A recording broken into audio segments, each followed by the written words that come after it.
Greetings, peace, light, and love, Oseo, and welcome to Creative Conscious 2 Pop Edition.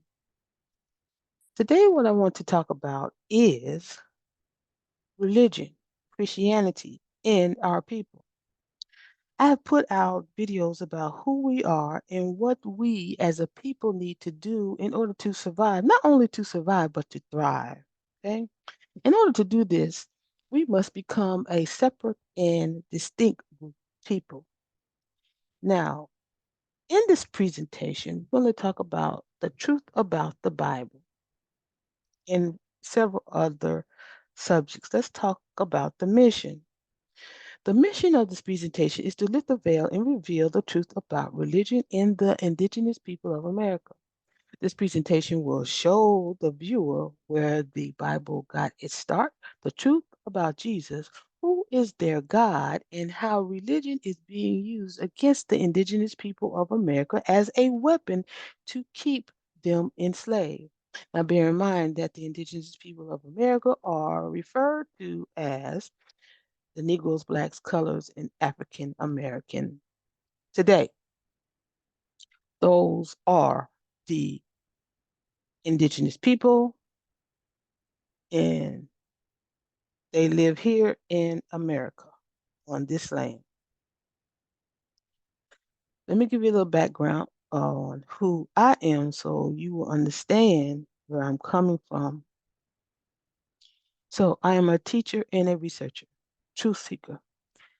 I started at a young age reading the Bible.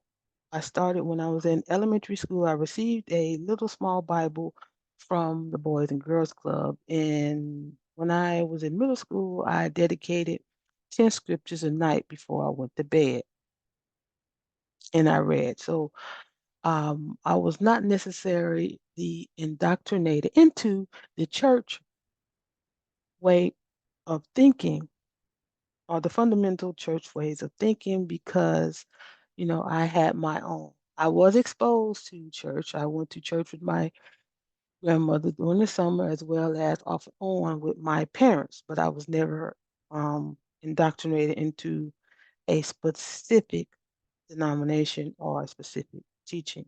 Now, 4 or 5 years, I attended Revealing Truth Ministries, RTM, and during that time, I joined the church and I was there for 6 days a week, and sometimes, well, most of the time, 2 to 3 times on Sunday. I also taught at RTM Academy Bible Study. Okay, now see at RTM, Revealing Truth Ministries, you opened your book and you read along with the pastor. Pastor Poe was more of a teacher and not a person that gave you his interpretation or the denominational interpretation of what they wanted the people to know. But he taught the Bible. And I'm glad I did attend because I learned a lot of scripture and a lot of scripture that I remember still use to this day for affirmation and for protection for me and my kinfolks. So now we're going to go to the truth about the Bible. We need to get a foundational truth. Today's Bible is based on what is called the Sumerian tablets, some parts especially. In the Sumerian tablets, this was in about 3000 BC. And in the tablet, they talked about the uh, creation of humanity. Now, what's the story is that the Anunnaki came to Earth to mine gold, and they got tired of mining gold. The entities got tired of mining gold, so they created a slave race of people to mine the gold for them. And what it turned out, Enlil hated the humans.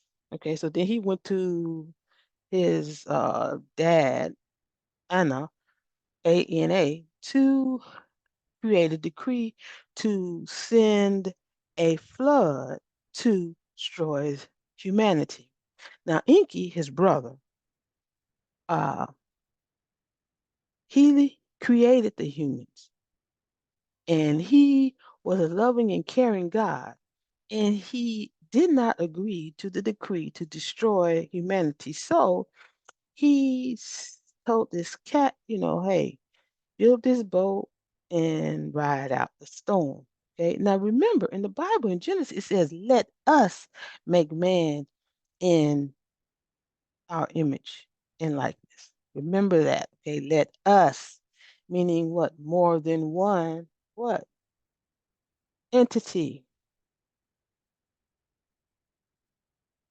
Now, the basis of the Bible. Okay. The Bible today has its foundation in many different books.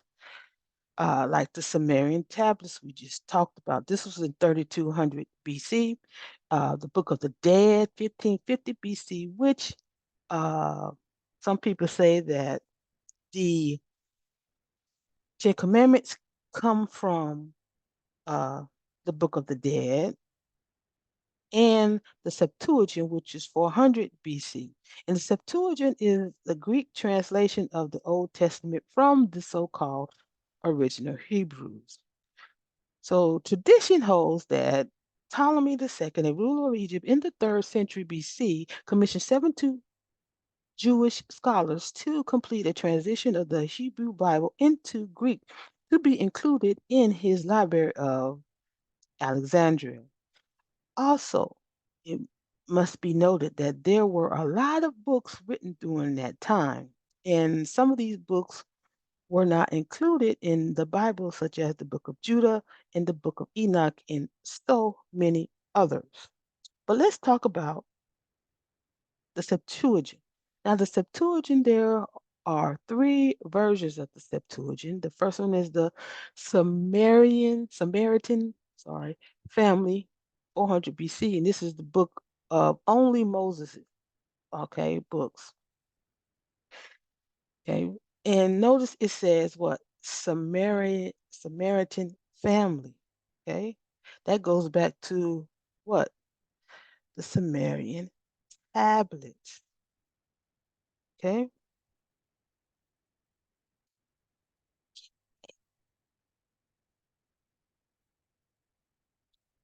So this goes back to the Sumerian tablets.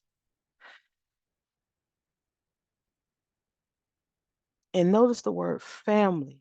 Now, I remember doing my research way a while back, they said that the Bible was written for a particular family, a line of family. I can't remember the name, but anyway, that's just a little extra something. There was no proof, but that's just interesting that when I saw the Samaritan family and then we had the Septuagint family, I thought that was very interesting. But anyway, the Septuagint family, 250 to 100 BC. And this is the one in which they said that Yeshua or Jesus may have been using. Okay. Now, during that time, back in those days, there was a separation between the Christians and the Jews, okay? Because the Septuagint is divided into four parts: law, history, poetry, and prophets, okay? Not only that, there is what's called the Book of the Apocrypha inside, okay, of the Septuagint. And during the translation of the Septuagint, the work was not accurate in some accounts. It varied from copy to copy. And then another thing was that the early Christians began to rely on the Septuagint to locate the prophecies that claimed were fulfilled by Christ. Okay, so they were looking at things in the Bible to show who Christ was in their prophecy. Okay, but the Jews didn't favor the use of the Septuagint in this manner, so the Jews stopped using the Septuagint and they started using their own. Now, this is a summary of what we just went over. So let's see what we just learned. The Bible's foundation is the belief system of another group of people that did not come from this land. Okay. The Bible came from other books that were not based in our people's belief. So, with that being said, the Bible is not a part of our people. This is not to say there is no good information in the Bible, okay, because there's very good information, but we need to know or to be able to discern what is good for our people and what is not. Okay, so this is going to end this episode of the information on the religion and Christianity as it relates to the indigenous people of America. I broke it up into 4 episodes, so it won't be long. And just to give you some things to marinate on and to digest the different parts that will be presented. So, with that being said, gratitude for watching and listening. Peace be unto you. OCO.